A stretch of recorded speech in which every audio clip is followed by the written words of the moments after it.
көл кээде тынчта кээде толкун. Толкуса толкунуңа тең ортокмун.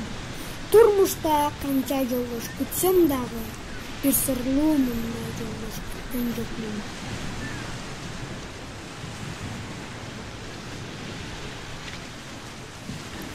Ысыккөл Кыргыз Демет. Ассаламу алейкум Кыргыз элим. Мен Күлчүнов Али, Кыргызстандагы эң коз кермет жери Ысыккөлдүн Балкчы шаарында жашайм.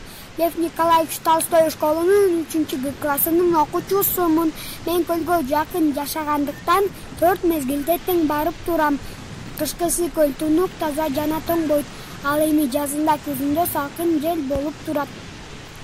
Балкчыда аябай катуу шамал болгондо аябагандай мындан да чоң толкундарды байкайм. Ошол чоң толкундарды океандагы жегиндеги толкундарга окшоштурам. Орто Азия боюнча Ысыккөл алдыңкы орунда турат. Бардык өлкөлөрдөн келип Ысыккөлгө суктанышат. Мен Ысыккөлдө төрөлүп жашап атканыма аябай сыймыктанам.